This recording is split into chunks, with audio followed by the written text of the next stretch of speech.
was abducted, and the other lost hope in everything. But please enjoy.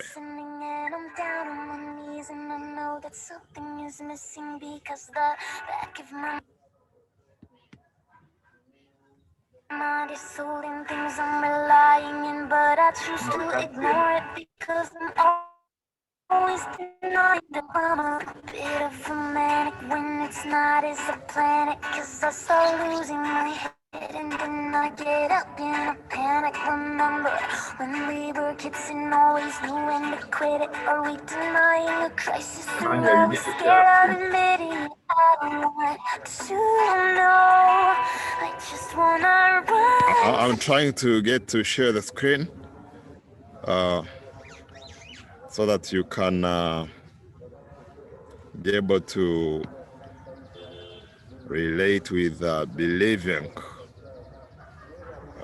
Just a second. A second.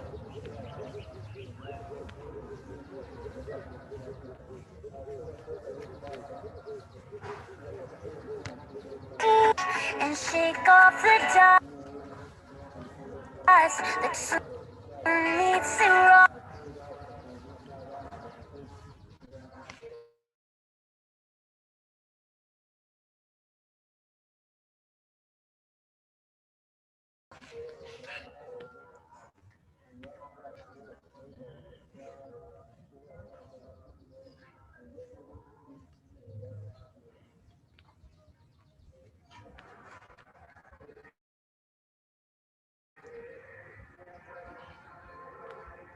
It's missing because the back of my mind is. Let me know if it's working, please. But I choose to ignore it because I'm always denying them. I'm a bit of a manic when it's not as a planet, cause I start losing my head. It's working, Emma. Let me know that it's working. Is it working, Alex? Yes, it is. Are we denying a crisis that we're scared of admitting it? I don't want to know. I just wanna run to you and break off the chains and throw them away. I just wanna be so much and shake off the dust that soon needs to rust sooner than later.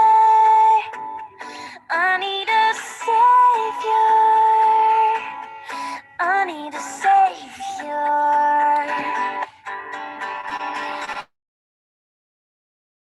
It won't ever change if you want it to stay. Losing inside still.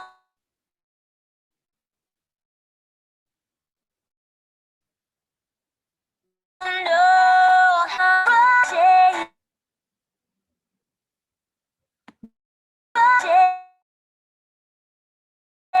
As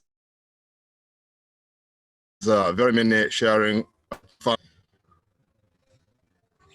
Yeah, this is about the theme, I believe, and I just thought that I should share this trail about the believing. This is a woman who was who had lost hope about the daughter that had been abducted, and she just had to believe, and eventually the girl was back. Well, whatever you believe in, you will always receive. So at this moment, please allow me to welcome our to have an education moment, and let's put our hands together to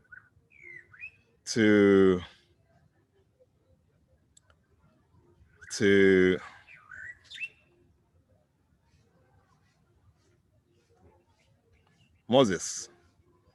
Let's take us through the education moment. Moses. Thank you so much, Toastmaster. Thank you so much, Toastmaster of the day. Good morning, fellow Toastmasters, Rotarians, and guests. It's a pleasure to speak to you today, and I will share a brief, a few comments that I believe are key to help us as we run on our journey.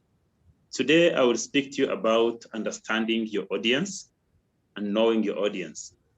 So oftentimes we are all called upon to be able to deliver a speech or make remarks in a meeting or at workplace or at different places that we go to. It's important to understand the purpose of our audience, to understand its composition, because this helps us deliver a message that speaks to them and is able to derive more impact. Besides, communication is about delivering impact as much as possible. There are a few things we should take note of as we engage and are able to understand our audience. And even as you prepare, what are some of the tips you should take note of as a public speaker or as a Toastmaster? The first thing is about the age range.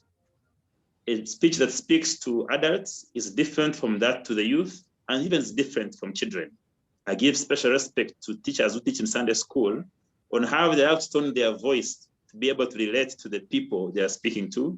Similarly, if you're speaking to 80-year-olds, your language should be different, possibly more fun, less being serious because they've seen it all. If you're speaking to professionals who are 40, 50, you might have to speak on some particular jargons that they understand. So understanding the age range of your audience is particularly very important. And the second thing is the female to male ratio, or the composition of the gender of your audience. When you're speaking to mothers and you're speaking to young girls and you're speaking to men, there are different voices. Yesterday I was at a function and a man said that for us men, as long as we are together, we don't have a ring is nothing. But for the women, it's the opposite. So I began imagining on what composition the men would do, how the men would take that message, and how the women would take it. And I think that's something very important. Do you understand the composition of the gender composition of your audience? And as a speaker, speaking to an affluent community and also speaking to middle income or low income earners, the jargons may differ.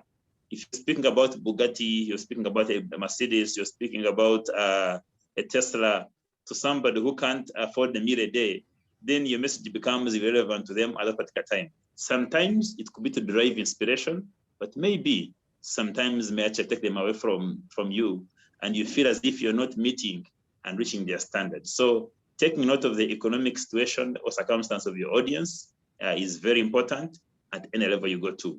The last two I'd like to share is on the educational background. I imagine speaking to professors, you must quote and your profile must speak and indicate what you studied. If you have MBA, LLB, you must include those particular areas as part of your introduction, because the academicians, they love to hear subjects about how much you've studied, and they derive credibility from what you have studied as a person. But even us as a team, as you speak to people, please understand what education level they're at, which language they understand, and how it speaks to them. The final one is about the political orientation, which is very important. I imagine in Uganda, the height of our political climate in November, December, even January into this year, your message was interpreted on how you speak it, including a corporate organization on how you pitch your speech before people whom you don't understand their political orientation. So understanding the political orientation is very important because they derive your message and direct to you if you speak to them. If you're coming to an NRA meeting and you put on color red, or you're going to an NUP and you put on color yellow, or you're going to attend a meeting and you put on different colors, they even interpret you by the kind of dressing that you do. That's how far it goes to for those who may be in Uganda here. And the same will apply in any part of the world as long as you understand the political orientation. So once again, understand your audience, be able to understand their age, the economic status, their political orientation, the gender, and also don't forget the educational background of your audience. Thank you. That's all from me. Over to you, Toastmaster of the day. Thank you, Moses. That's why I love Toastmasters. A lot of knowledge to share, and so many new terms. LLM, LLW, LLX, LL, so many terms that I'm learning from you. And since we've already spent some time trying to follow the trailer, I think we will not waste a lot of time. We'll just jump and run straight to the role takers. And our first role taker to speak to us is going to be the timer. just in 1 minute, the timer should tell us about the role. And we'll also, that one will be followed by the grammarian. And our timer is Dovina Akidi. Dovina Akidi, where are you? Please come on and tell us your role, about your role. Good morning. Yes, I'm Dovina Akidi, and I'll be your timer for the day. For speakers, you have 5 to 7 minutes. So when you hit 5 minutes, I'll show the green light. And if you pass 5 minutes before 7 minutes, I'll click the yellow. And then when your time is up, it will show red. So I'm looking forward to a wonderful time. Evaluators, you have 3 minutes. Thank you so much. Thank you, Davina. That was great. Let's have our grammarian, or sometimes we call them accounters. And this is going to be Madonna Vicky. Where are you, Madonna Vicky? Come on here. Thank you, Toastmaster of the day. I'll be the grammarian for today. My role in this meeting is to assess the proper use of the English language by speakers, and I request Alex to please share the screen for the word of the day. The word of the day is riveting. It's an adjective in the sense that it's a descriptive word. It means completely engrossing or compelling. An example in a sentence is the book was a riveting account of Uganda's history. I'll be assessing the proper use of this word today. Thank you.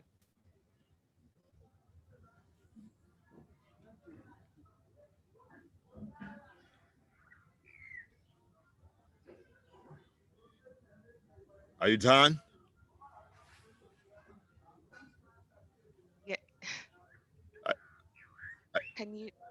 Yes. Are you done? Yes, please. Oh, Vicky, thank you, Vicky. Yes, that was the grammarian stroke, the accounter. So as our next tape, we are going to have the speakers of the day, and we'll enter into the speeches. And our first speaker is going to be Deborah. Deborah is going to be evaluated by Joshua Mukisa. So at this moment, I'm going to welcome the evaluator, Joshua Mukisa, to introduce Deborah. And maybe I can also talk about the system that we're going to use today. We are going to use the round robin system, whereby the evaluator will give evaluation, and after we also allow a few other people to give their evaluation. Please feel at home to come out and give feedback to the speaker.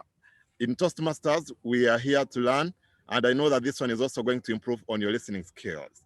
So pay attention, listen to the speakers, and come out and give evaluation. How will we do this? You probably put up your hand and we'll call you up, or you can inbox us, but I think the hand will be faster to see. So if you share a message, we'll also know that you want to speak. And if no one shares, we'll just speak on anyone. So be standby. And please put your hands together and we welcome our evaluator for Deborah, Joshua Mukisa. Joshua Mukisa, please. Yes, hello, good morning. Good morning. Good morning. I hope you can hear me. Yes, I'm evaluating Deborah Asikate, a member of this distinguished Toastmasters Club. Her speech is, I am because you are. And she is on level 2 pathways. She's understanding her leadership style. What I'm looking for is for Deborah to develop and deliver a well-organized speech about an interesting aspect of the various leadership styles. She has chosen her own leadership style to show us a view, generally, what leadership styles are, her approach to them. And in that, I'll be looking at her clarity, how well she articulates the message and the manner in which she delivers it, the vocal variety, the eye contact, and the gestures she employs in showing us how she has understood leadership styles. and I'll look to the members of the audience to see how they're responding, how she has been able to command them, how she's engaging with them. And all this will have a reflection on the comfort level that she has been able to arouse in her audience and in her personage too. So Deborah, as a Kate, that is what I expect from your speech. And I look forward to your presentation. Deborah, as a Kate, I am, because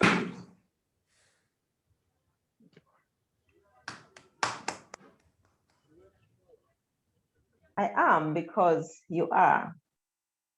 What a riveting statement, even confusing perhaps. It simply means that in whatever you do, you're fair, you're transparent, and you consider the needs of others. But what does it have to do with leadership? Who's a leader? John Maxwell, an author, indicates that a leader is one who shows the way, who knows the way, and who leads the team. Does that apply to you? Does it even matter how a leader is defined? Maybe not. Maybe we should ask, why should one be a leader anyway? What is the purpose of leadership? And it has two main reasons behind it. One is to motivate people that you lead, and the other one is to achieve group objectives. So if you are able to achieve group objectives and motivate your team while doing that, you're a leader. Well done. And Toastmasters is where leaders are made. But if you are able to serve that purpose as a leader, what else should you be able to show? Maybe what matters even more is the attributes that you should hold. Are you the kind of person who communicates very clearly and in a very precise manner to your team? Do you have a high level of integrity? Do you lead by example? Then you are a leader. Congratulations. But many people will wonder, are all the leaders the same? No. You can lead people in different ways, different circumstances, different times, different objectives, require different leadership styles. Toastmaster of the day, guests, ladies and gentlemen, I'm very, very happy to share with you a few stories about the different leadership styles. Just yesterday, our president, His Excellency Yoweri Museveni, issued some directives. And I call them directives because he did not consult all his stakeholders, all the affected people. He does not expect any debate. He expects total compliance. He was very riveting while giving his directives. And should you fail to comply, there will be consequences. That is bureaucratic leadership. There is no room to negotiate. You simply do what you're told to do. So are you a bureaucratic leader? But I'd like to share another short story about one of the people who actually have helped to form my career. I had a line manager. I shall call her Esther. If Esther walked into the room, you were so attracted to listening to her. She was very, very confident. She was very inspiring. She would show results. How lucky I was to cross to her team eventually. And she did inspire her team. She took responsibility for her team, but she gave you feedback and told you what she would expect the next time. She gave you a 5-year picture of the organization and asked you to position yourself for 5 years ahead. That is authoritarian leadership, ladies and gentlemen. Then there is the innovative leadership. You could refer to Apple, constantly developing a new product. This is the kind of leadership where the team is trusted to come up with all sorts of ideas.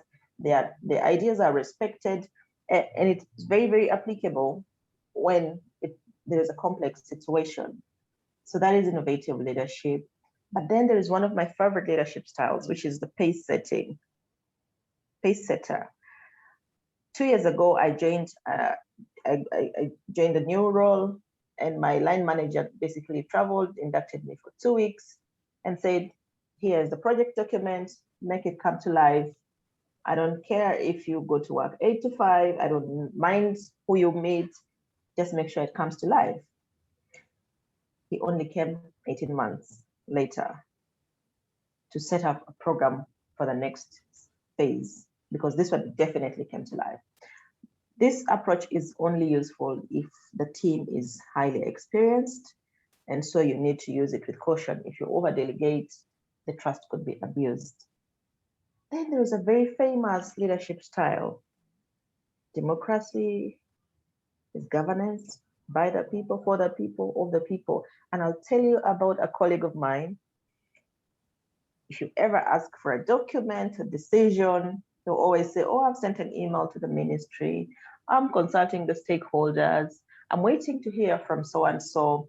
So it's a leadership style where everybody's consensus, everybody's view is required. And while it may be good, it may cost you time, especially if the individuals are on different levels of understanding, of expertise. So you want to use it in a very, very careful manner. Ladies and gentlemen, I would also like to share with you a very interesting leadership style called affiliative leadership. This is really, it's almost like a popularity contest. You just want to make sure that your team is happy, they're engaged. The results do not matter necessarily. You just want to keep your team happy. This is very applicable where there has been trust issues, where there is a lot of stressful situations like COVID. And so you can see that every style applies in different circumstances. One of my other favorite styles is the coaching style. I'm a coach, and a coach as a leader challenges their team to do their absolute best. They're able to see the potential in somebody. They're able to challenge somebody's thinking, way of doing things, basically, and supports them, mentors them to get skills for the future.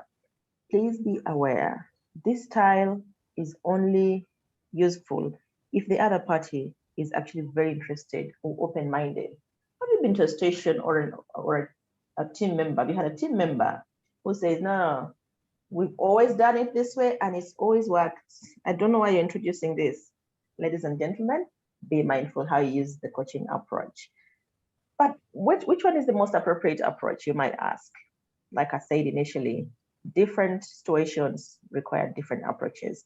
What's important is that you always believe in your team. You ask them and tell them you believe in them. Once you believe in them, they'll believe in you. You are because they are. I always tell my team I am because they are. Toastmaster of the day, over to you. Thank you, Deborah. That is awesome. Integrity. Not everyone can be a leader. Oh my God, Toastmasters, where leaders are made. What more can I say? Toastmasters and guests, let's join our spirits and hands and welcome Joshua Mukisa to evaluate Deborah.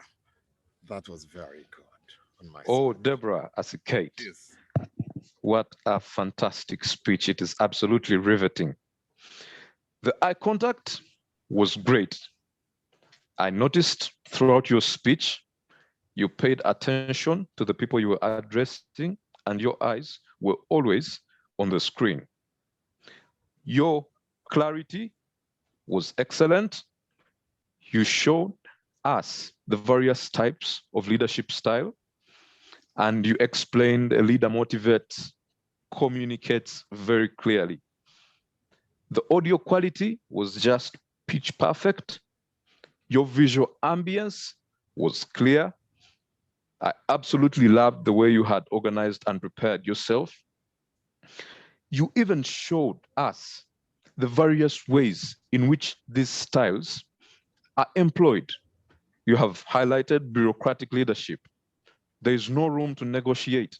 And you made reference to what happened yesterday with the description of the president, Mr. Museveni. You went on to show us innovative leadership. Interestingly, you pointed out your favorite style of leadership, the pacemaker. I was looking at observing this throughout your speech, because normally you could have just gone on in the generalities of the styles of leadership without bringing it back to you. How does it impact on you? What leadership style do you find is best? And the recommendations of what the audience normally would appreciate as the excellent form of leadership. When I looked at your audience, it appeared to be quite attentive and engaged. They were listening. No one seemed distracted, and your flow was quite smooth. The reference that you have experienced this kind of leadership is also great, because all of the members that have been listening to you have encountered this leadership style in one way or another. You are because you are. Though I find something else that you should improve on is the camera positioning, so that we can clearly see your arms, the gestures with the hands. We missed out on most of them because they were being cut off. They just appeared briefly. But besides that, I find Deborah Sikate, you really are because you are. Thank you. Thank you, Mr. Mukisa, Toastmaster, and guests. Let's put our hands together for Toastmaster Mukisa. That was very good. And like I announced at the beginning, that we are going to use the system of round robin. I am going to give an opportunity to guests and Toastmasters to give an evaluation or feedback, and this will take 5 to 10 minutes. So I would like to see a message or a hand of someone who is ready to give the previous speaker feedback. Faith is ready to give feedback. Please, Faith, come on.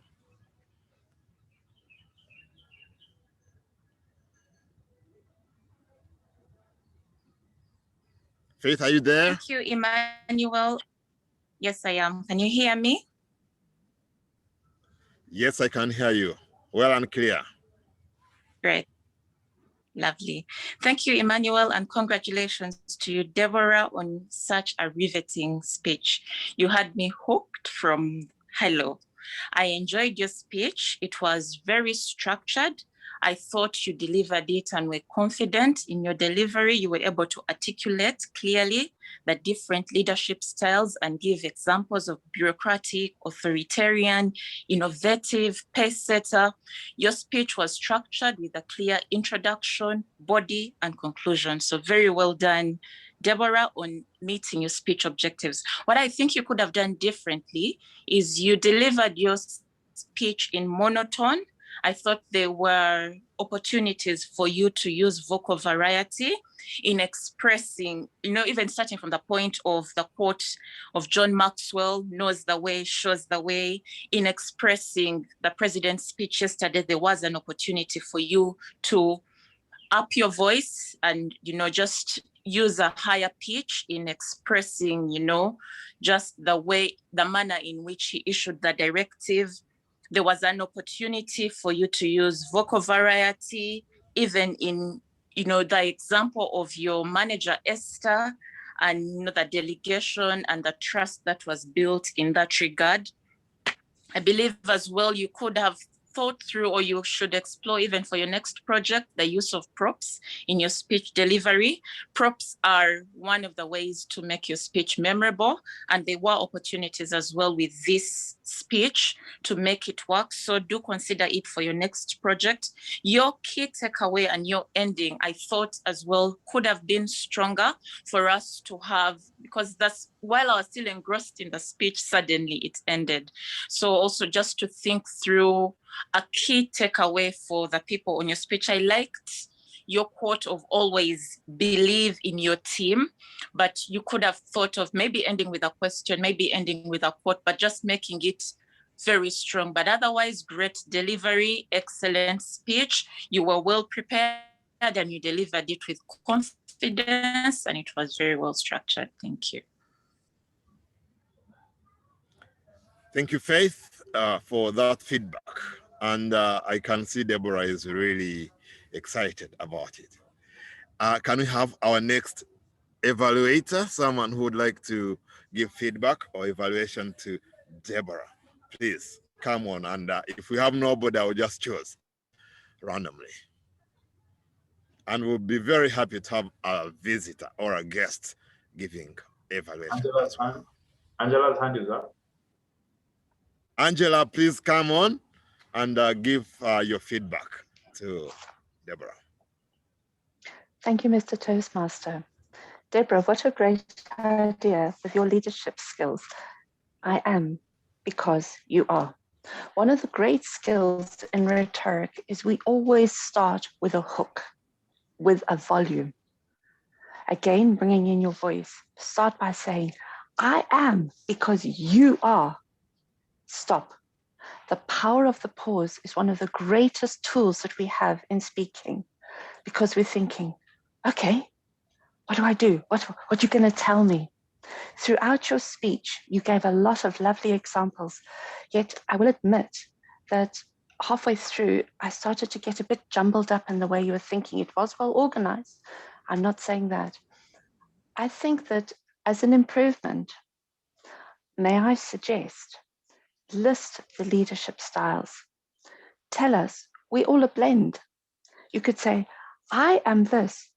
What are you? You could then, using your pause, state the style, great stories. At the end, again, remind us the styles. Also, at the end of a speech, you've just hooked us in, you've just told us, issue a challenge to us. What could you give as a challenge? You could say to us, I am because you are. Are you because I am? You see how you're switching it? This is one of the great rhetoric ideas which a lot of orators actually use. Remember, a hook to start with. Your pause, it's an amazing thing. Issue a challenge to us. Also, with your message, at the beginning, in the middle, at the end, make us know why we are listening to you. We need a take home. May I suggest, if possible, I know it's not always that easy, stand up. Do you know why I say that? When we're standing, we've got the power to move our hands around, move our whole body. When we're standing, when we're sitting, it only restricts us in a small part of our body. I would like to say that it was a great speech, great stories. For a level 2, it was amazing. Thank you very much, Mr. Toastmaster. I hand the floor back to you. Thank you so much, Angela. Angela is our guest today, and that was a great feedback. Thank you so much. I like it when you say, may I suggest? May I suggest? I would love to say, it really feels nice to say those words. We can have our next evaluator or someone who would like to give a feedback to Deborah. Please, I need to see your message or your hand up. Is there a hand up? Someone is seeing a hand up. Can we choose someone to do that? Maybe we can have feedback from Agnes Katshabi. Agnes, where are you? I'm right here, Toastmaster of the day. Do you want me to give feedback for Deborah? For Deborah. Yes. Okay, wow, what I'm thinking through, most of it has been mentioned already. But if something comes to mind, I'm going to inbox her. I'll probably, Okay. It doesn't have to repeat, but I'm going to repeat in her inbox, even if it has been said. Yeah, thank you. Okay. Thank you so much, Agnes. And we will just move to our next evaluator. Our next speaker is going to be Ochao Deogratius, and his evaluator is George Areng. George Arego, please, you're welcome to evaluate, to introduce to us Deo Gracious. Thank you, Toastmaster of the Day, Emmanuel. Ochao Deo Gracious will be attempting as speech 2, level 1, on his presentation mastery pathway. The speech objective is for the member to present a well-organized, well-delivered speech. The speech may be humorous, informational, or any style the member chooses. The speech content and style should work well together. This project is not a report on the presentation, on the researching and presentation project. The member also asked me to look at his voice pacing, which is feedback from his previous evaluator. Ochao Deo Gracious. Right. Ochao Deo Gracious.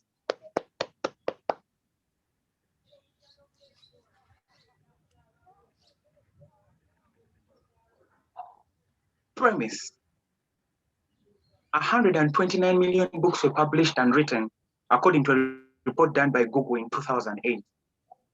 But the question is, how many of these books were written and published by Africans? 275,000 books were written and published in the USA in 2018. And according to the latest data I could get on books published in Uganda was in 1996 when 288 books were published. A while back, I took on the unwavering task to document my family's history. And as a storyteller, I wanted to document not only the relations, but the people in detail, the values they stood for, where they came from, and the ideas that they had. And in tracing back the family tree, I noticed that I could only go back as far as the 19th century. And while in my pursuit, I faced a couple of challenges. For instance, I couldn't get accurate information because my grandmother couldn't remember most of the things. And to me, shockingly and surprisingly, there were no written records at all. And the only thing they had in paper were photos that dated back as early as 1950s. My grandmother could barely remember her name completely, and when she was born. I have come in light of the knowledge that Africans have been using oral communication solely as a way of passing down information from one generation to another. In days gone by, as a kid, I remember, long after the sun had sunk down in the western skies, we used to sit around the bonfire and listen to fables and fictitious tales. And being around the bonfire was a real life, amazing storybook adventure, the kind you wish you were living in. And while we've been able to pass down some of these stories, a lot of detail has been lost in translation. Again, it comes as a surprise to me that not so much has been written about us by us. And yet people started writing as early as 5,500 BC in Mesopotamia. Scholars generally agree that the earliest form of writing first appeared in Mesopotamia, present-day Iraq in 5,500 BC, where people generally used to carve pictorial signs on two rocks and then generally shifted to a complex set of characters that represented the sounds of the Sama, which was the language of the Southern Mesopotamians. And even after the Europeans came in the late 18th and early 19th century and introduced literacy, most Africans haven't written their stories yet. And yet we blame the West for writing our stories with biases. We've never really written our stories with the same zeal and passion with which these people do. The Bunyoro Kitara, for instance, was arguably the greatest kingdom in the Great Lakes for nearly half a millennium, stretching from Eastern Congo to Lake Turkana, former Rudolph, to Nairobi, to Northern Tanzania. And yet not so much is known in detail about the kingdom, apart from the royal clan and their predecessors, the Batembuzi and the Bachwezi. Even the most illustrious literature out there about the kingdom was written by A.R. Dunbar, who was a missionary doing work in Uganda in the previous century. Writing, in my mind, is the bedrock of civilization. Edward Gibbon is considered the greatest English Enlightenment historian on the basis of his magnum opus, The Decline and the Fall of the Roman Empire. Writing has been very important since the very dawn of human civilization, and it has reflected and enhanced human progress. When Virgil said to write out Aeneid, a project in which Augustus Caesar took much interest in, a part of his mission was to reflect and enhance the greatness of the Roman Empire. For Rome to be truly great, it was not enough to have amazing architectural achievements. Someone had to document it, and Virgil said to write it out. Africa is backward, in my mind, in part, not completely, to the reason that our ancestors did not leave their stories behind, and all the following generations have been dropping in the dark. So if you have a story worth telling, tell it out, write it. The experiences of the ages that are past, the hopes of the ages that are yet to come, unite their voices in an appeal to us. They implore us to write. We strive to amass much property that will bequeath to our descendants and children, and yet one of the most important things you can bequeath to your children is your story. However much writing has evolved, from writing, carving pictorial signs on rocks in Mesopotamia, to writing hieroglyphs on the walls of Egypt, to writing divinations on oracle bones and papyrus, and writing on papyrus and bamboo in China, to using ink against paper in the previous centuries, and to typing on digital screens as we have it today. The medium has been changing, but the end result remains the same: storytelling. Let's write so our descendants can use the information as a torch to navigate the dark corridors of human history and have a sense of originality and where they come from. Perhaps the greatest power of writing is the ability to affect others with words. Words have power, written words in particular, and they're more powerful than spoken words. Why? Words once written become direct with clearer messages. Even in speaking, Pericles, who was one of the most accomplished orators of ancient Greece, noted that in writing are the foundations of eloquence. Write not just because it helps you measure yourself and reflect yourself, but helps understand yourself better. Write every day, even if you won't publish, just write. Journal your thoughts, your daily activities. And once you write, it will turn into a book over time. And that book can be used as a body of knowledge by other people. And like Benjamin Franklin who expressed his thoughts in his autobiography that was supposed to help his children ages ago, is now thrilling millions of people. And even if his grave has long since closed, he still lives as holistic human hearts beat to the minute in sympathy with his writings. And human lips reiterate them again and again. Write not just for your own prosperity, but for posterity. Write not just because it's right, but because of its might. Back to you, Toastmaster of the day. Well done, well done, well done, well done. I don't know how you do it, Toastmaster Ochao, but I think you're one of the most sophisticated guys in town here. Let's welcome evaluator George Arego to give feedback to Toastmaster Dale Gracious. You're welcome, George. Thank you, TMOD. Ochao's speech was on level 1 presentation mastery, and he was using his voice just to convey the message on writing. And indeed, Ochao achieved his objective by clearly showing the importance of writing. It shows eloquence And he was even able to give us a background. I'd like to give the areas Ochao succeeded in. He had a great opening and he gave us those statistics, and that really captured our attention, and we were able to be with him.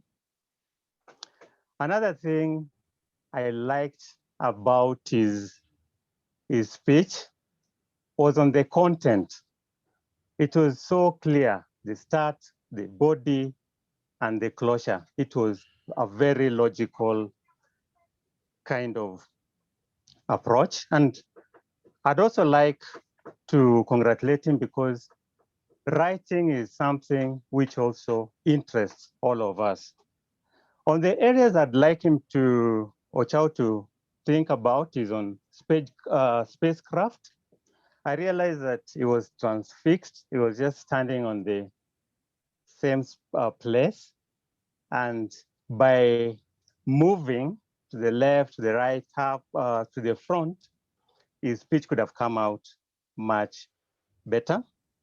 Another thing I'd also like Ochao to consider is on even on his facial expression. He had, I would suggest that you could have used different emotions at different levels of his speech. All in all, Ochao achieved his speech. It was eloquent, it was rich, and in summary, I expect him to, I would suggest that he goes to his next level. There's an issue I talked about pacing. Ochao, you had various places you could have used vocal variety, even though Europeans came. So I feel that it's still an area, as much as you've achieved the objectives, I feel it's still an area you still need to work on. Thank you, and back to you, Mr. Timothy. Thank you. Thank you.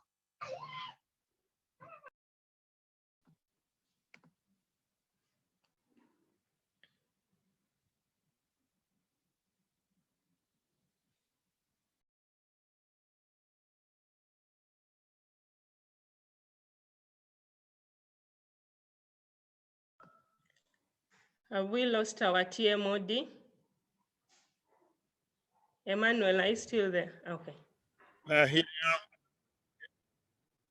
Here I am. Yes, I'm still there. Thank you so much for that evaluation.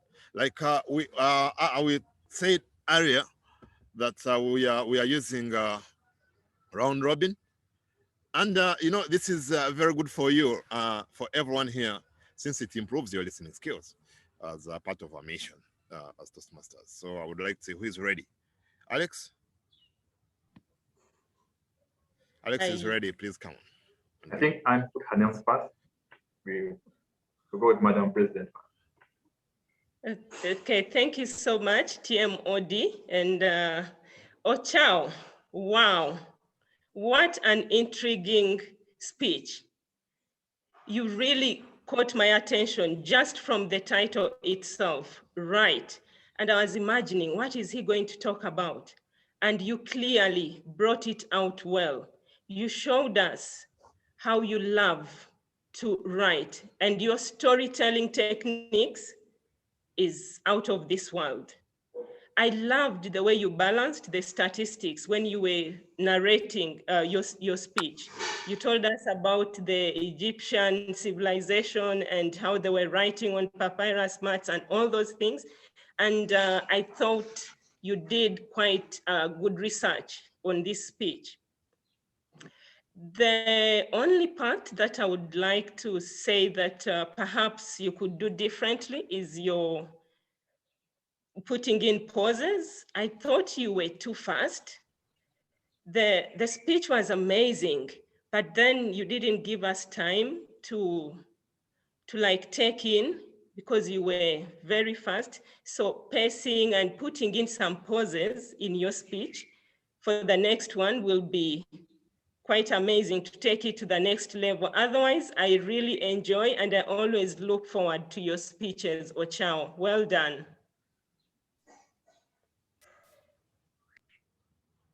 Thank you so much for that feedback. We have Alex next, right? Yes, yes. Thank you, Alex Toastmaster Come on. Emmanuel. And most especially, thank you, Ochao. Ochao, you're gracious. Wow. You have such a unique style of giving us a speech. We're not used to your style, Ochao. Your speeches are laced with a lot of research, if I can call it that way. Every minute of your speech, you're referring to something like a story back in the day, back in the time. I thought you took us to ancient Egypt. Even when you had a yellow card, you're still kind of giving us some research. So here is my feedback to you, Ochao. You're a great speaker. I felt your energy. Your energy was great, and your vocabulary is starting to improve. I noticed you emphasizing some words when you said amazing, and also when you said all the following. I really caught it, and it drew me in with your improved vocabulary. I wish you'd improve your speech structure, Ochao, because as you kept on speaking, I kept asking myself, what's the takeaway here? Your speech title was right, you got it, but I thought your takeaway came in the 4th minute when the yellow card was out. Right? You kept saying that it's through writing that a lot is kept and shared. I got it at the last minute. So maybe what I'm trying to say is that would you structure your speech in a way that you give us just a little of your research, maybe 1 or 2 or 3, and you could even list them, like number 1 as an example 1, example 2, example 3, and then you drive into your call to action so that we know what your speech is really about. If you can just work on your speech structure, your gracious, I think you would be a very great speaker. Thank you. Back to you, Emmanuel. Great feedback, Alex. Thank you so much. Our next person to give feedback, Toastmaster Judith Nabankema, please come on and give your feedback. Yes, dear gracious. Are you there, Judith? Yes, you're hearing me now? Are you hearing me now? Yes, I can hear you.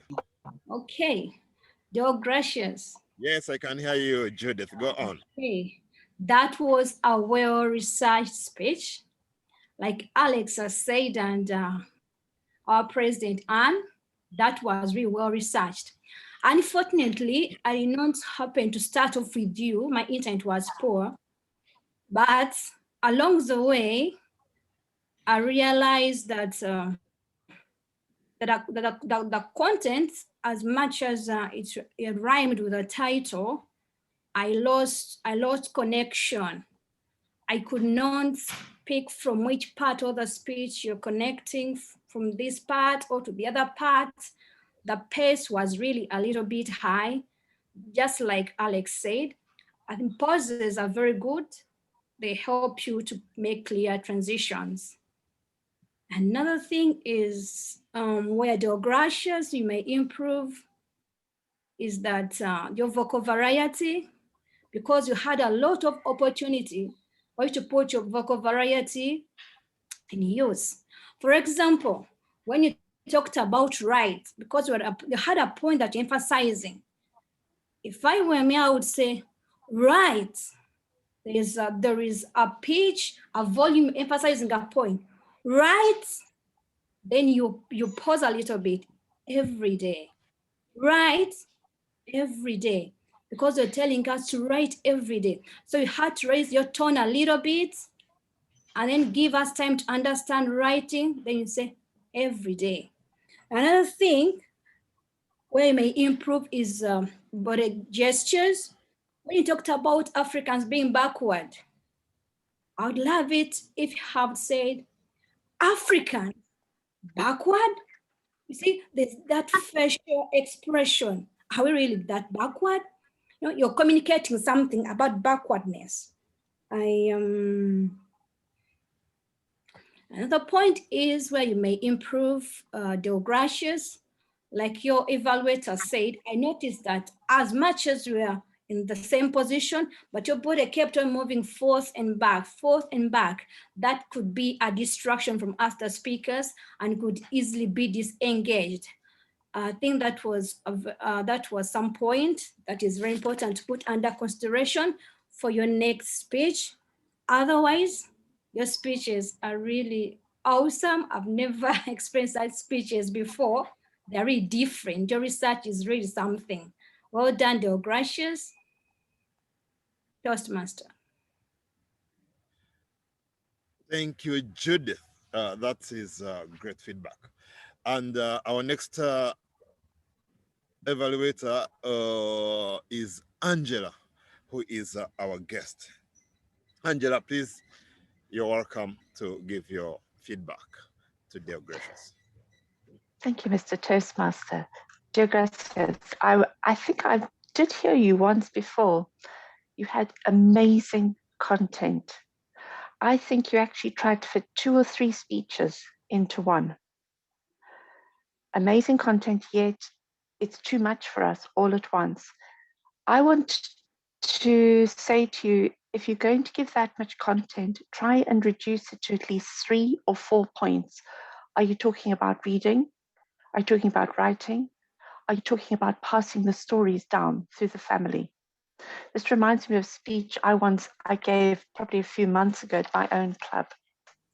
I want to read to you something that I'd like to suggest as a possible introduction that will end. Remember how I mentioned, what is your take-home message? You know what? We're from Africa. We have got something special that no one else in the world has. We have uniqueness. As an opening, slow down. Imagine a bonfire. Imagine a dusty village. Imagine people sitting around. There's an elder speaking. This is how stories are passed down. Somewhere in the middle of the speech, you could say that again as an idea. You could say, imagine the elder teaching us all to write. This is how stories are starting to be passed down. As a possible ending, you could give the same message again. Notice you're not changing it because you're forcing a message home to us. You could say, an elder is speaking. He's holding a book in his hand. This is your story that you wrote, the history. Slow down, give a pause. This was an incredible speech. Just an idea. Mr. Toastmaster, back to you. Thank you, Angela. That is very, very good feedback. We're always happy to have you again. Please come again and visit us here. Our next evaluator is Toastmaster Wilson. I saw your hand, Wilson. Please come forward and give us your feedback. Thank you, Mr. Toastmaster. Good morning, Kampala Sunrise. The previous speakers almost said whatever I wanted to say, but I wanted to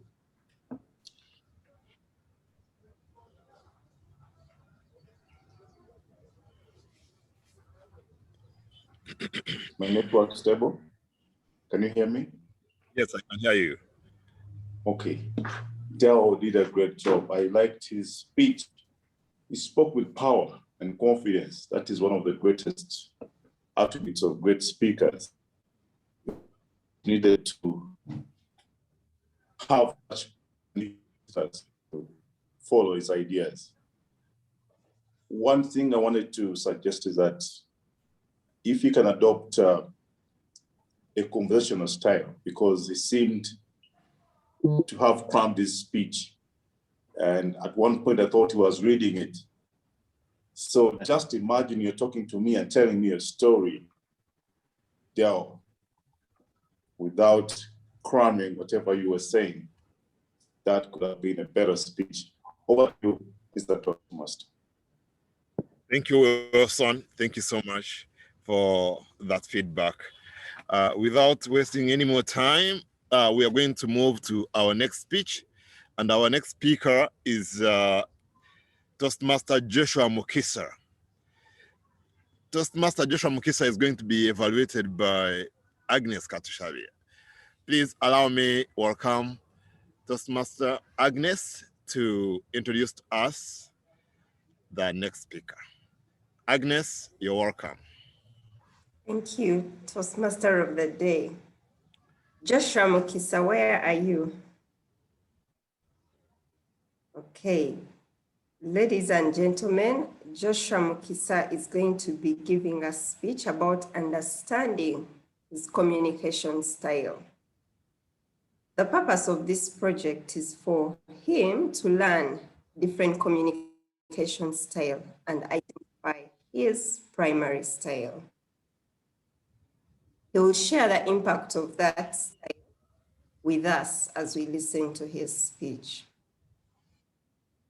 We'll deliver, it's expected that we'll see a well-organized speech about some aspect of the communication style, and he can choose whether to do humor, whatever format his speech takes, as long as those points are really dealt with in his speech. Joshua, his speech title, Nakalema Maichana.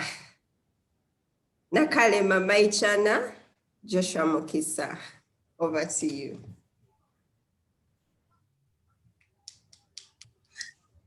Nakalema Maichana.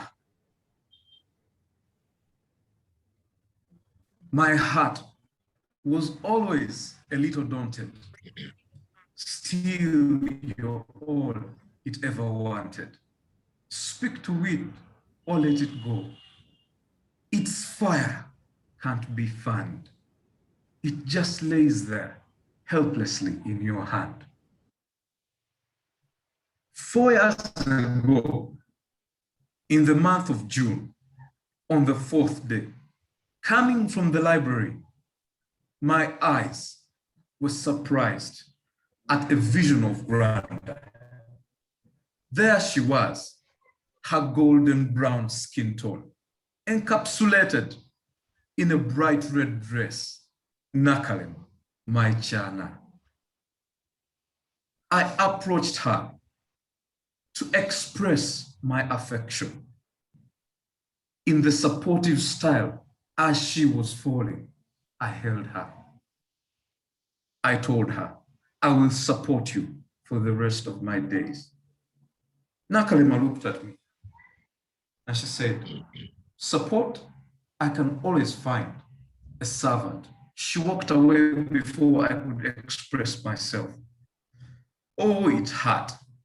Then I thought I should initiate a conversation with this initiative style. The next day I saw Nakalema. Seated on a green bench, I approached her and said, can I use a few minutes of your time, Nakalema? She said, I'm busy. I do not know what you want. And she stood up and left me, hanging in the balance. Oh my God, it was a stab in the heart. The third time, I said, today, I will employ the analytical style. I will cut through her heart and ensure that she becomes mine. I went to her, smart, prepared with my algorithms, and I said, Nakalema, I want to be the boardmaster to your cosine, to split you up like a tan and rub you, put you together like the physical coefficients, not avoiding or breaking the laws set by Newton. Nakalema looked at me and said, That is too much. You will be a bore. Analytics is not my thing. So I said, 3 times have I tried and 3 times have I failed employing these various styles. I believe when I approach Nakalema in a direct manner, I will win her heart. This time, I embraced Nakalema and told her, it's your smile. It gets to me every time. It speaks to me. It tells me that you're mine. It's your smile. It warms my heart and brightens my day. It's your smile. I'll bask in it always if I have my way. Nakalema looked at me. In great delight and ecstasy, she said, you brought me sunshine when I only saw rain. You brought me laughter when I only felt pain. What a great timing. I love you too. Love is not a thing you get a lot, but love the girl you've got. She's always there to care for you. The thing we have is also true. You cannot imagine the delight I felt when Nakalema, my Chana, accepted my proposal when I communicated it directly. Ladies and gentlemen, there are 4 styles of communication. And in the pursuit of Nakalema, my Chana, I came to realize that my style is the direct style of communication. When I hit the nail on the head, speak what I want and take away the unnecessary clutter. As you observed in my relations with people all around me, I used to wonder at particular times when I tried to be persuasive, to initiate conversation or to offer support, we would always clash and my message was not always picked up. After a thorough study of the various communication styles as represented on the Toastmasters communication site, I have come to know that the direct communication style is mine. It is who I am. And today, I ask you to reflect, what is your communication style? You could be there and you're possibly a direct communicator like I, but you're wandering and meandering in the other different styles of communication. Suffice it to say that once in a while, you could employ part of these styles, but understanding your baseline communication style is what will enable you to advance and get what you want. And it is with that knowledge that I went on to tell Nakalema, each thought of you fills my sweet emotion. I give to you my deepest devotion. My fondest wishes you completely fulfill. I love you totally and I always will. As with Nakalema, I will love my direct communication style. Thank you, Toastmaster. Wow, well done, Joshua. For those of you here who didn't get it right, especially the topic, Nakalema Maichana. In other words, it is Nakalema my babe. I'm sure everyone likes that. Toastmasters and guests, allow me welcome Agnes Katushabi to share evaluation and feedback to Joshua Mukisa. Agnes, you're welcome. What a riveting speech, Joshua. It was very humorous. I'm sure you saw, you brought some people, people turned on their cameras, they wanted, and you would see they were engaging and looking to see what's coming next. So it was really humorous.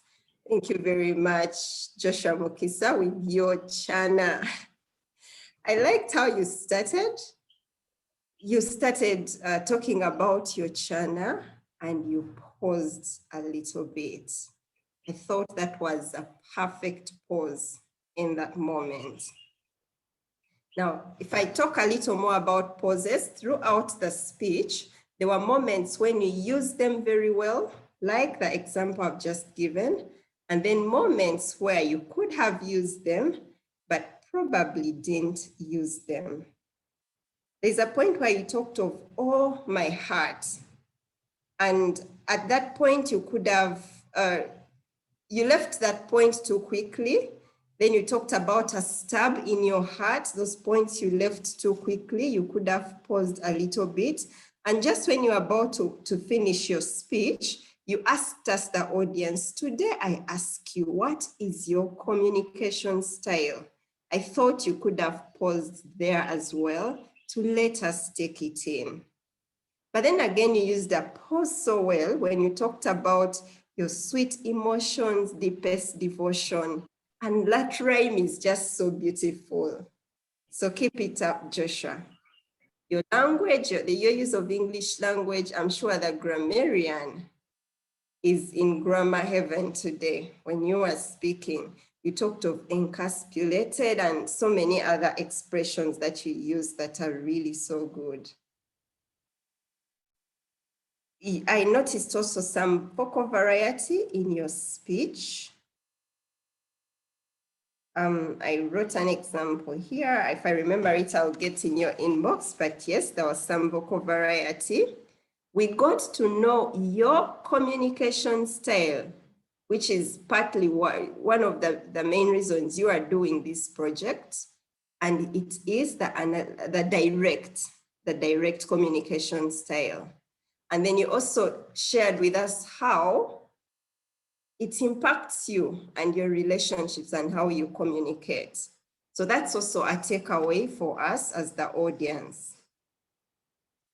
I thought it was the way you did your project is very creative, bringing in the story of your channel and bringing in those communication styles. It's very memorable. I'm sure I will not forget this story about your channel. Then there's a point where you talked of, I don't know what to call this. If someone can educate us and put it in the chat, that would be helpful. But you said, 3 times I have tried. 3 times I have failed. That was awesome. So your speech was also quite poetic. What else would you improve? I think that's what I have captured for right now. And thank you for your speech. It's been great listening to it. Over to you, TM Odi.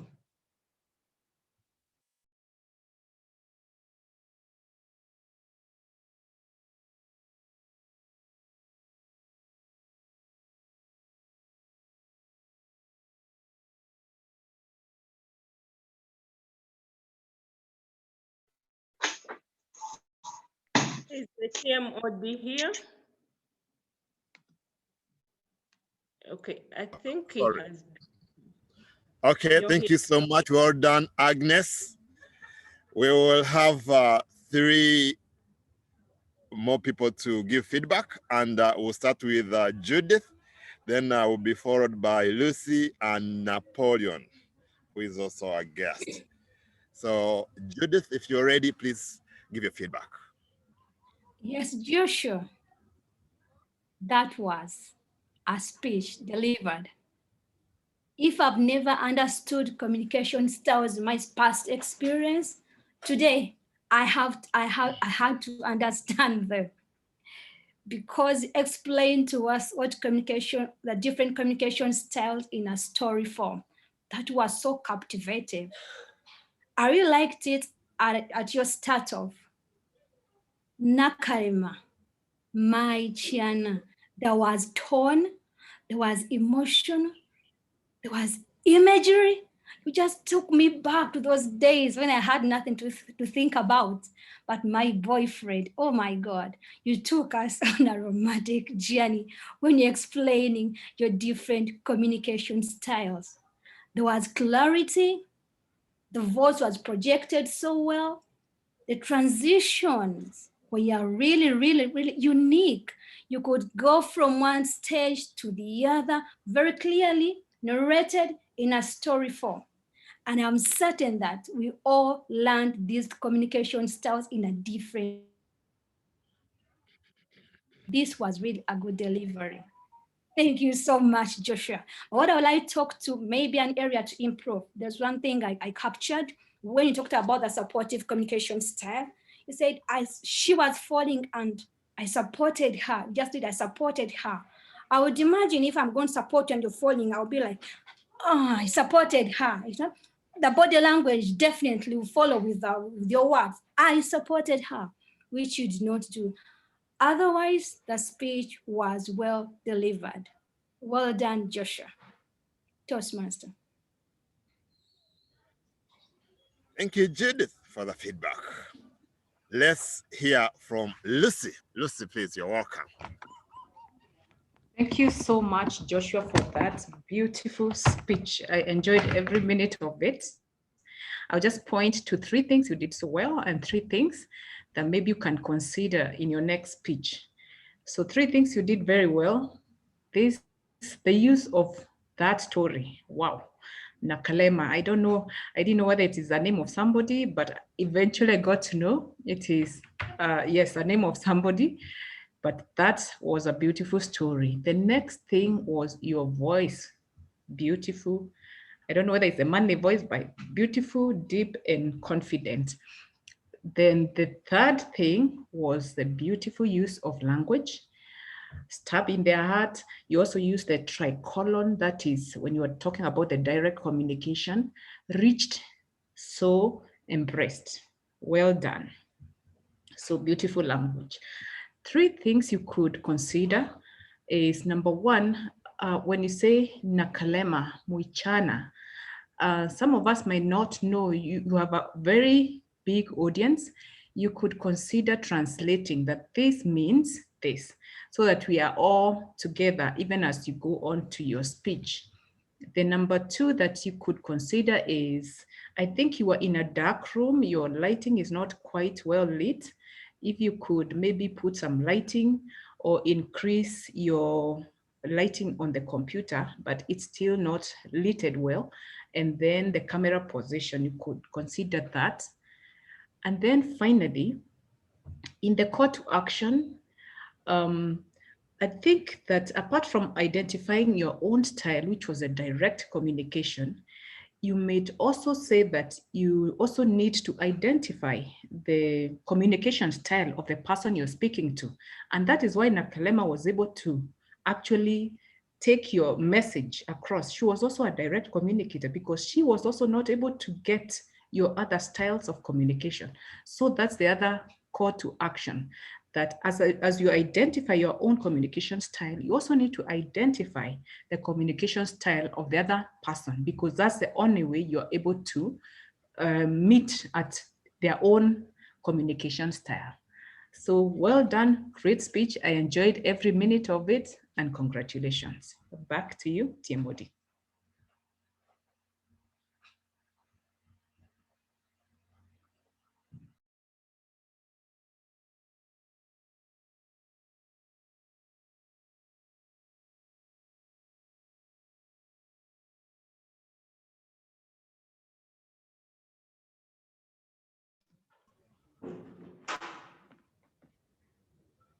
Yes, Emmanuel, Lucy,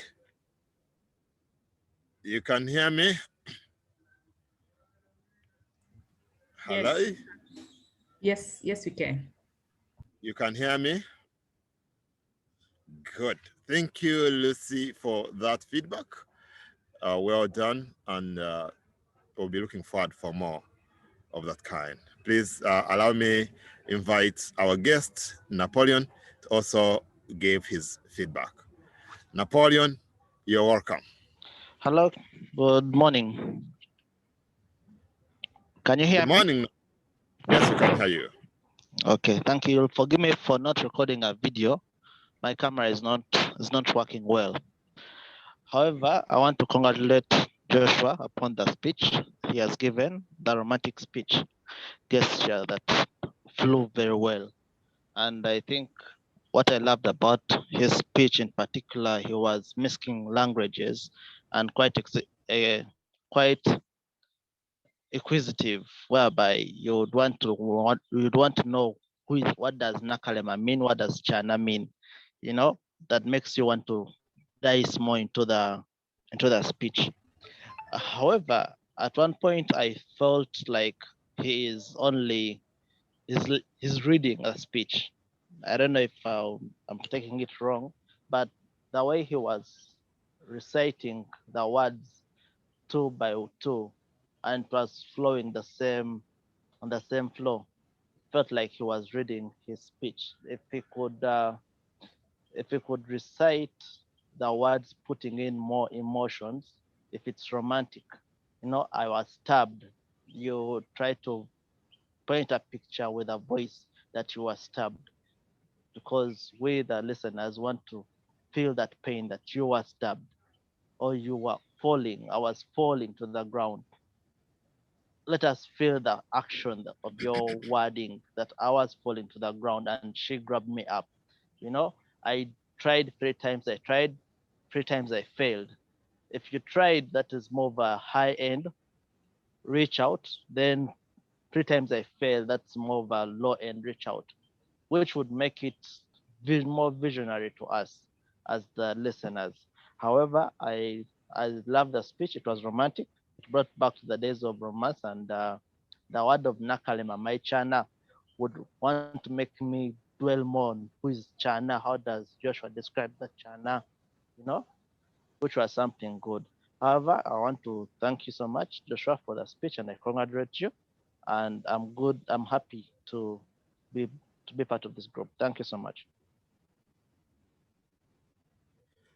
Thank you so much, Napoleon, our guest. I'm very happy to see that Toastmasters are very good listeners and they're giving back constructive feedback. We are going to run very fast to our next speaker, who is Alex Agawa. Alex Agawa is going to speak for 5 to 7 minutes, and he will be evaluated by Aminiata Turo. So allow me to invite Toastmaster Aminiata Turo to introduce Alex Agawa.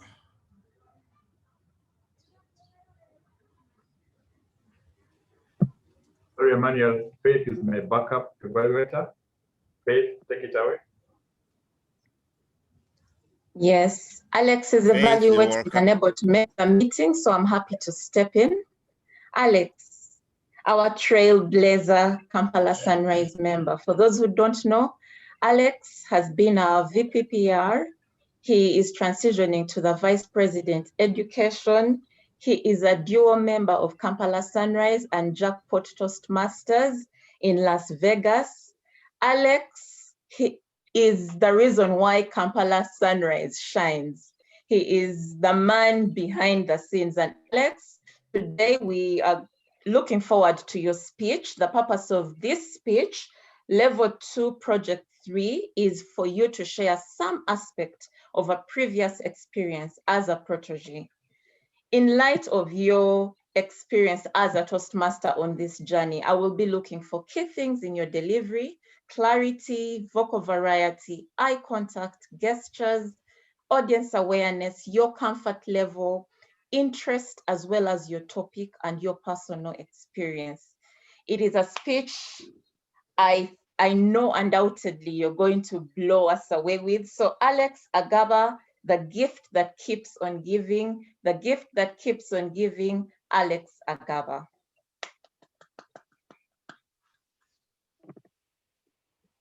Once upon a time, there was a poor man who lived in a village. He went to the market to buy a goose. Now I can have an egg every day. Onwards, he told himself. The following morning, the goose laid an egg, a different kind of egg. The egg was yellow and bright. The goose laid an egg every single day. Toastmaster, guests on the call. In your life, what's that goose that lays a golden egg every day? For me, it must be Toastmasters and Toastmasters mentoring. At Toastmasters, you get a mentor for 6 months. I've been lucky to have a mentor in the last 6 months. My mentor is a past district director and distinguished Toastmaster, Sherry. She belongs to my duo club. Sherry helped me hit the ground running when I joined this club. She was there for me when I gave my first speech, my second speech, and my third speech at a new club. She was there for me when I became Toastmaster of the Day at this new club. A mentor is someone who pushes you. She's your wings on your Toastmasters journey. Now today in Zoom calls, Zoom online, Toastmasters online, being a mentor is very easy and effortless. When my speech was ready, I would send it to her by email and we'll schedule a Zoom call and go through it before the meeting. Now, Toastmasters, you know, I like to tell stories. Once upon a time, there was a man in the village. So Sherry, being an advanced speaker, realized that. And she told me, Alex, your speech would be greater if you added some dialogue. Dialogue? Wow, what's that? A dialogue is an interaction. It's a two people speaking. Wow, I didn't know. I was a Toastmaster for 2 years and I never had dialogue in my speeches. It's those small things that your mentor adds to your speech and your delivery that makes a big difference. Toastmasters again on the call. Guests on the call. When were you last mentored? When have you been a mentor? Like every skill at Toastmasters mentorship is a transferable skill. Reach out, beyond Toastmasters, look for someone you can mentor, someone you can get from good to great. Or perhaps reach out for a mentor so that you can come from good to great. Like a goose that lays a golden egg every day, Toastmasters mentoring is a gift that keeps on giving. Back to you, Toastmaster. Thank you so much, Alex. It's always good to have you here giving a speech. I know that most people here are what they are because Alex is part of this class. Thank you so much, Alex. I will straight away allow Alex's evaluator to come forward and give her evaluation.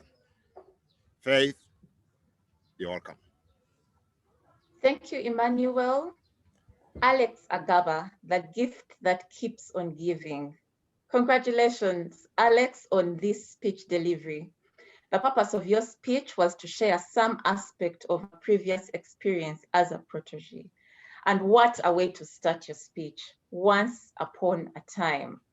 You started it off and I couldn't wait to hear the story. Storytelling is one of the best techniques of speech delivery, and it is something that you have used in your speeches before and you used very well in highlighting your experience with Sherry. So excellent choice of your speech structure and powerful way to start. I loved your speech. It was very organized and systematically laid out. The body of your speech was great. The dialogue example with Sherry enabled us to relate while you were just highlighting the key points from your speech and your journey in your discussions with her, the preparations, your delivery, and how a mentor-mentee relationship in Toastmasters should work. So great job, Alex. I loved your use of gestures throughout the delivery of your speech. You used your hands to draw us in, your audience, while telling us your story. You moved from one point to the other as you narrated your story, and your use of gestures was excellent in just drawing us in. How could you have made this speech even better? I believe with every speech, there is always an opportunity for you to take it a notch higher, Alex. I thought in terms of just the speech delivery, and again, the time I will advise, that it was fairly short. I was really just getting into the speech and then it ended. I'm not sure it was within the 5 to 7 minutes, but nonetheless, I thought there was an opportunity for you to give us a stronger key takeaway. Your key takeaway was for us to engage in relevant mentor-mentee relationships that are building us on this Toastmaster journey. I would have thought there was an opportunity to draw the audience in and maybe have us raise our hands for those who are mentoring or have a mentor and the like, and really just close in a strong, powerful way. But nonetheless, your speech was memorable. I loved the structure of your speech. I loved the dialogue example between yourself and Sherry. And undoubtedly, this speech will reverberate with us for the rest of the weekend, making us more effective mentors on this Toastmasters. Congratulations, Alex, and wish you the very best on your next project. TMOD, I'm not sure we lost you. Over to you.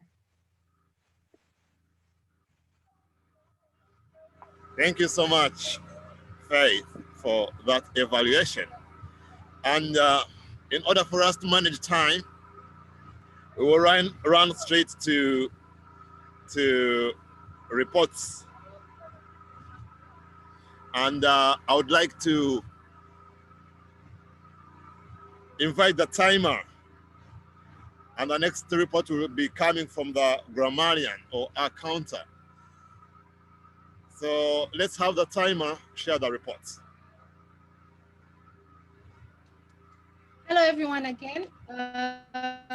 Let me share a report of everybody's speech. I'll start with the first speaker. That was Deborah.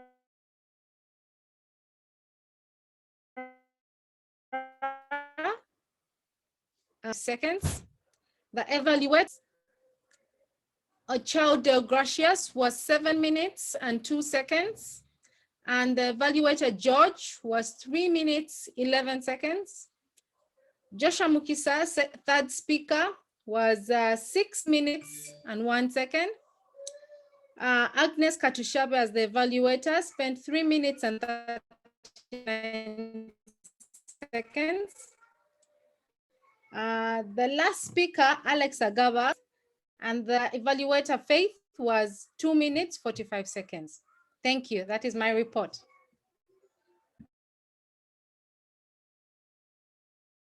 Thank you so much for that report. Let's have the grammarian also share the reports. Thank you, Toastmaster of the day. Apologies, I won't be turning my video on. I want to commend the proper use of grammar throughout the meeting. I noted that the speakers used descriptive language, analogies, even rhyme, and dialogue to put their points across, which was really good. On a scale of 1 to 4, 1 to 4 being the number of speeches we had today, I would like to commend speaker number 1, Deborah, for the proper use of the word of the day, riveting. While the next 3 speeches, all of them actually were riveting, the last 3 speakers did not employ the word in their speech. Thank you.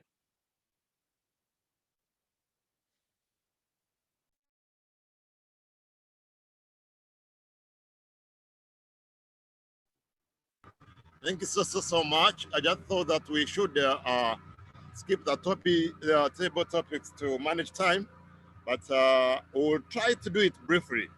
Let's not take a lot of time on that. So allow me invite the table topics master, Toastmaster Jackie Batanda. Please come forward and take us through and make it as brief as possible.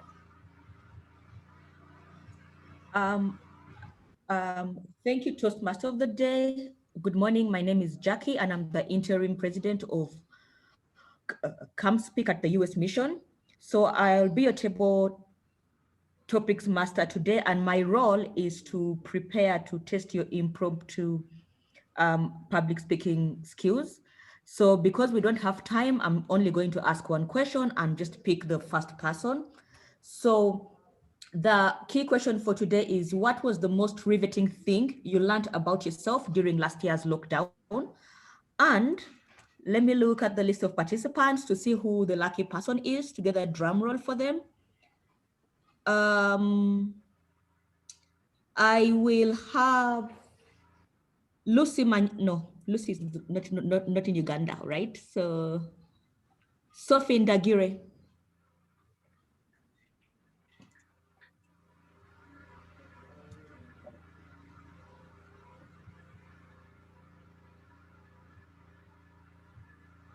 Sophie, are you there?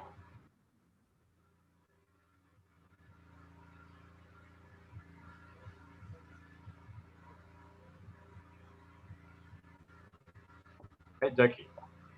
We're going to try you some more time so you can ask about 3 questions. Yes. You could start with a Toastmaster. Jackie, Sophie's a guest. Ah. Yeah.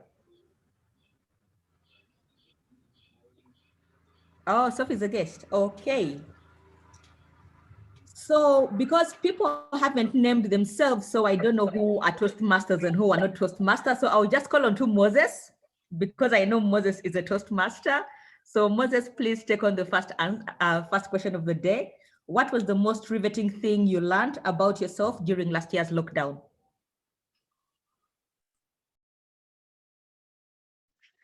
Thank you so much, Jackie. Lockdown. Interesting that we are in another one. Therefore, the lesson that we learned last time could be applicable today. The one thing that I learned for the first time was how to stay at home. For us men, being mobile is part of our life. But for the first time, I learned how to sit down, relax, and begin to build from home. And I must say that the last 12 months have been the difference since I learned that lesson. I speak now because I have been able to focus on the key projects and complete them, because I took some time to settle down and be more at home. And I know the men who are on this platform agree with me. It was one of the most difficult things to do. But all in all, we keep pushing and learning. And I believe every time we go through a lockdown, we learn something. Even this one has a new lesson to learn. Thank you so much, Jackie.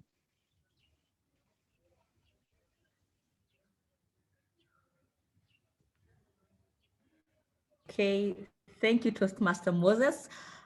Like I said, I'm not sure who are Toastmasters and who are not, because we never named ourselves appropriately. So it makes it hard to choose, because I'm not supposed to choose guests, right? So the next question, I will choose Toastmaster Wilson Asimwe. And the question is, how important are social networks in dealing through times of uncertainty?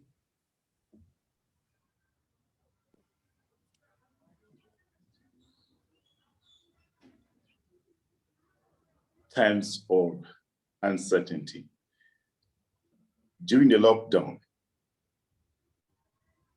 I faced one challenge one morning. I lost my ATM card.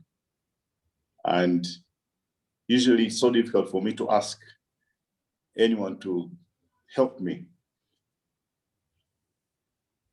I looked through my phone book and I didn't want to contact anyone.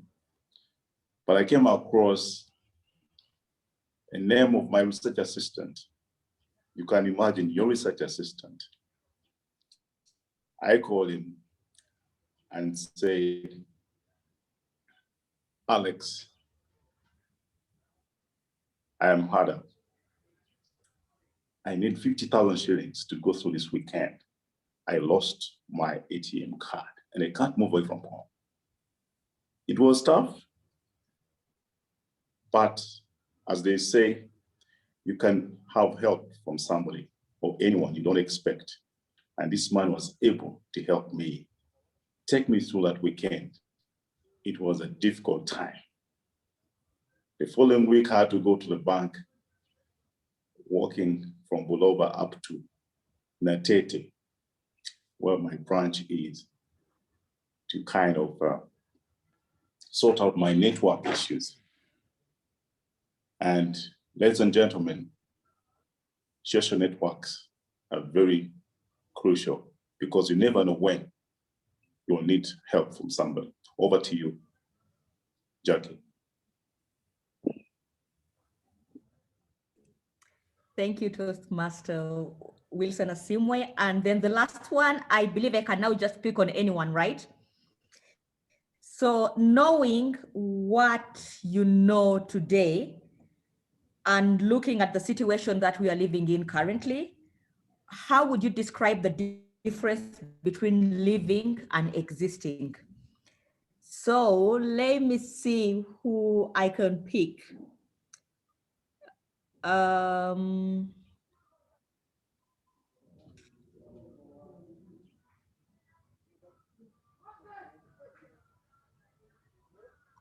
can see Okelo on the call, E. Okelo, that is how the name is registered. So knowing what you know today and taking note of the current situation, how would you describe the difference between living and existing?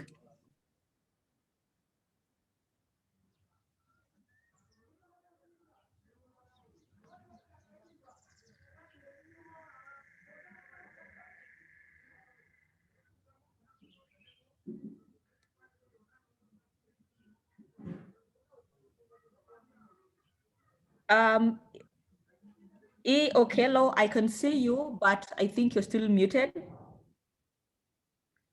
Okay, because we don't have time, let me pick on Catherine Nansubuga and I will repeat the question.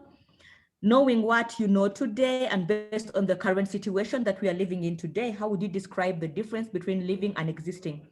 Over to you, Catherine. Thank you, Jackie. Basing on what I know today and the current situation we are living in, the difference between living and existing is that living is taking each day as it comes, taking it a day at a time, savoring every moment and riveting in every situation, good or bad, making lemonade out of lemons, while existing is just going through the motions without stopping to smell the flowers. Over to you, Madam Toastmaster. Thank you. Thank you, Catherine, and over to you, Toastmaster of the Day. Thank you, Jackie, for taking us through this session. And our next step now is to vote for the better speaker.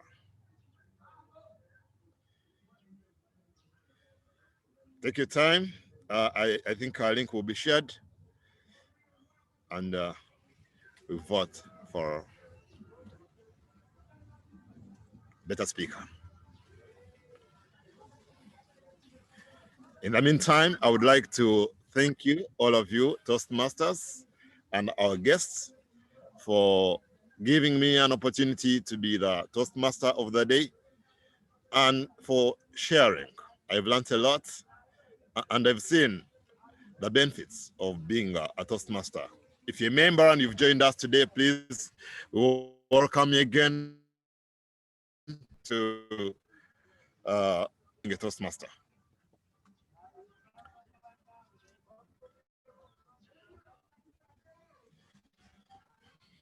Is the voting going on?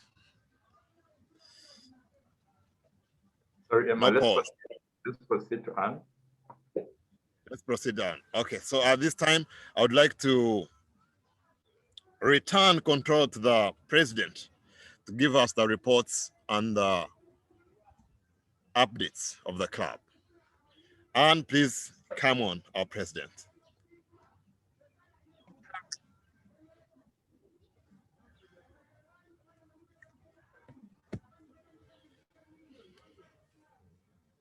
And I hand over back to you, our president.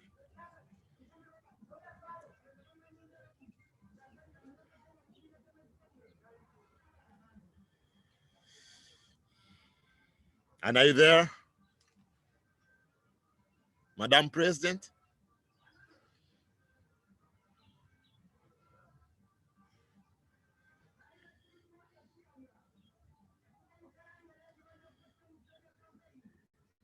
Alex, you want to take over?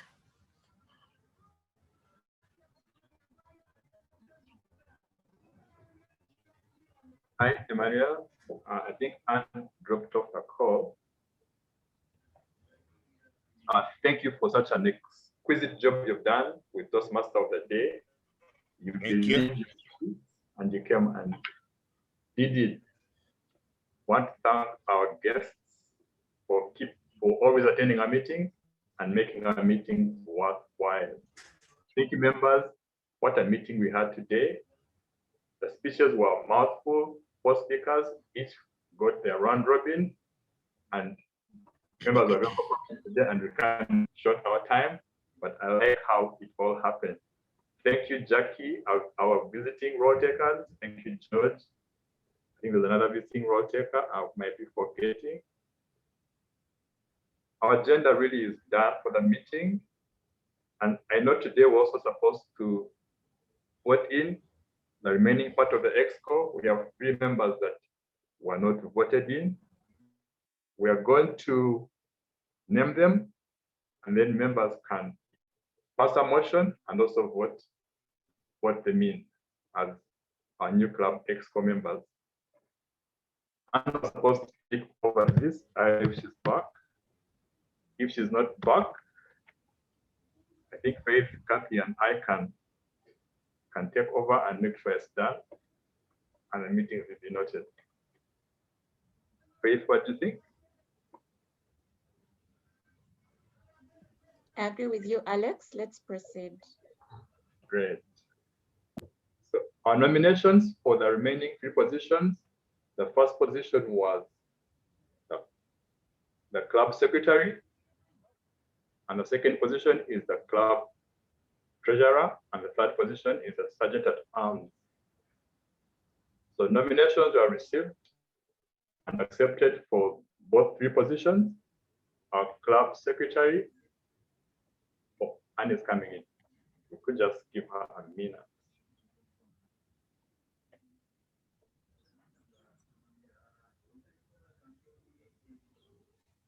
Hi, Anne, welcome.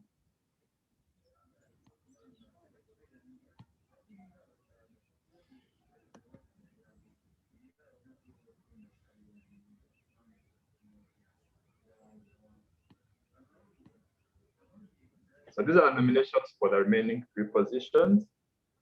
The nomination for the club secretary is Deo Gracias for Chow. Deo, you on the call? Yes, I'm on. You accept the nomination for club secretary? Yes, I do accept it. Great. The other nomination for club treasurer is Irene. Irene, are you on the call?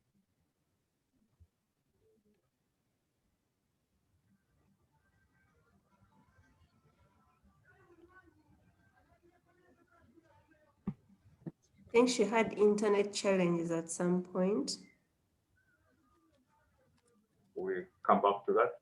The other nomination for the club SAA, the sergeant at arms, the person who will be responsible, open and close the room, take guest feedback, is Madonna Vicky. Madonna, are you on the call? Yes, I am. Madonna, do you accept the nomination for the role as club SAA? I do accept. Great. Anne, are you on the call now?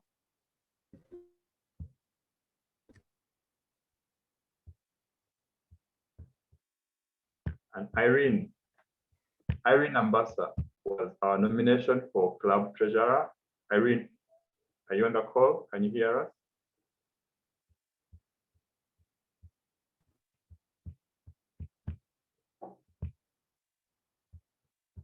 I see her, but I can't hear her. But Irene had accepted the nomination also.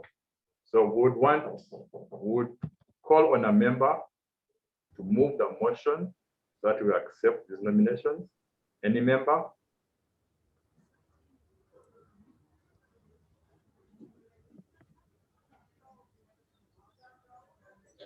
I see Faith, your hand is up. You move the motion that we accept this nomination. Yes, Alex, I move the motion for us to accept the proposed nominations for the Sergeant at Arms, Club Secretary, and what was the third role? Treasurer. And the Treasurer. We need some members to second the motion. About 2 members. Hey, Alex? Hi.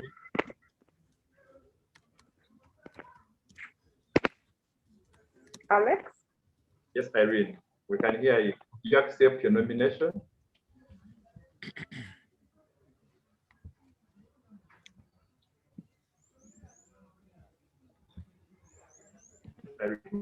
The motion. Do we have any members a few members to second the motion? I second the motion.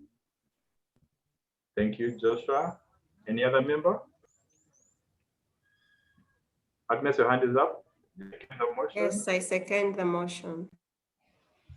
Brilliant. I guess that being none, are there any opposers to the motion? Any opposers? Going once, twice, but there being none opposers, congratulations, Irene, Madonna, and your gracious. And congratulations, Kampala Sunrise. Our EXCO committee is full, and we can testify that there was quorum in the room. There are more than 10 members, more than members on the call, Sunrisers. Welcome to Club EXCO, Irene, Madonna, and your gracious. And if you're on the call, I hand over back to you so that you close the meeting.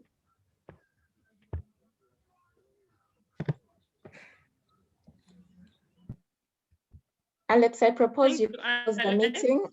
I don't know how far you had gone. Yes, I am here, but Alex, have we already, we finished the nomination? I just got that as I was signing in. What about to get the best speaker? Have we done that? Yeah, and we moved on from that. Yeah, and we moved on from the meeting and we finished with our elections also. Okay. Yeah. Now it's you to close the meeting. Okay. Thank you. Thank you so much, everyone that has been able to join in this morning. I hope that you have a good weekend. And in Uganda, we have just got our lockdown, but as we know that tomorrow can only get better. So we invite you to join us for our next meeting. We have the next meeting next Saturday, the same time, 8 to 10.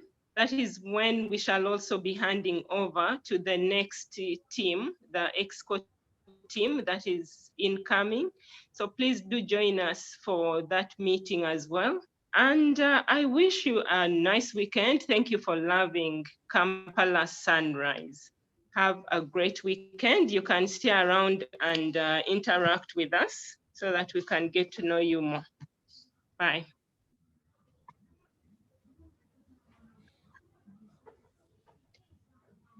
The meeting is closed. Alex, maybe we can turn on our videos and take some photos for the record.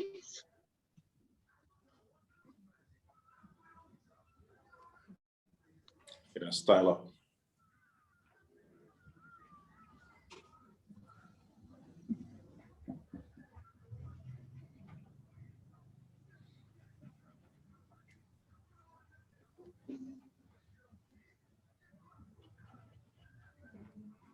Hello. It's all quiet. Alex, are you there? Are you taking the photos?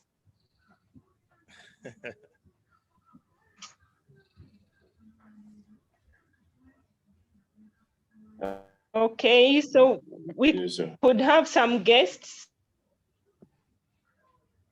come and just chat with us. What did you think about our meeting today?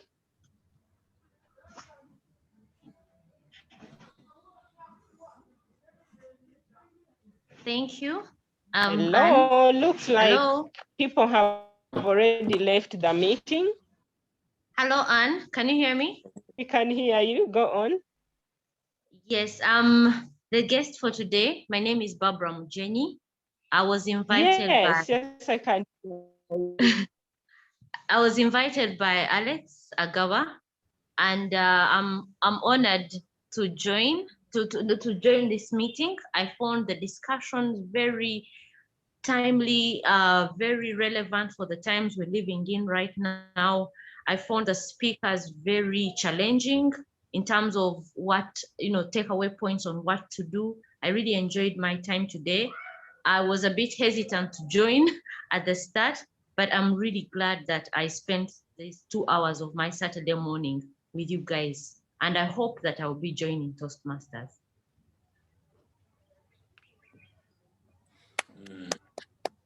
Awesome, right.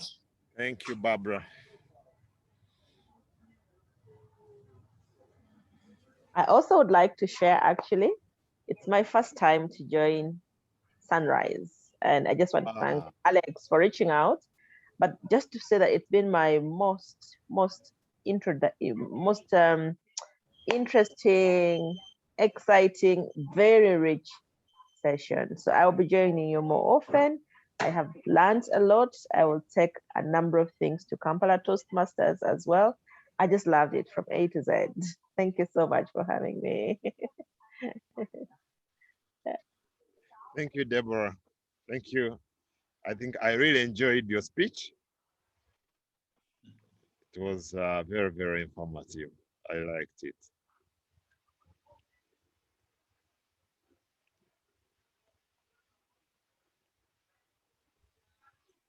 Yes. Toastmaster of the day. Well done. Thank you. Well done, Eva. That was awesome. Kampala Sunrise. Thank you. Yes, Wilson.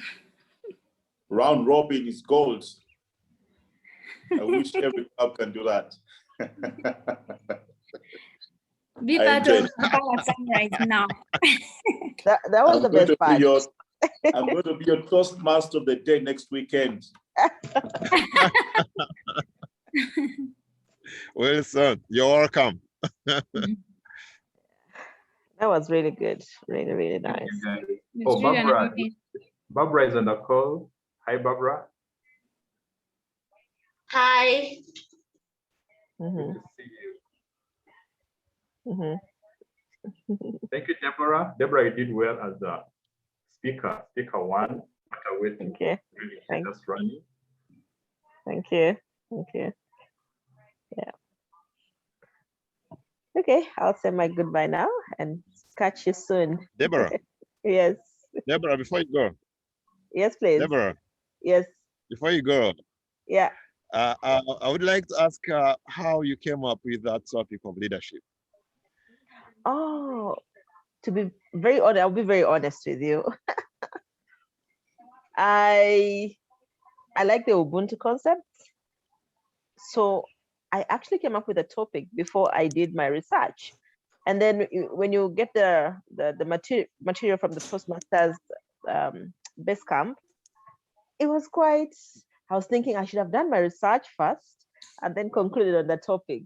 So I just had to tweak my research and sort of tried linking into the topic. But yeah, I thought I would get a catchy topic, a topic which would keep everyone sort of asking themselves.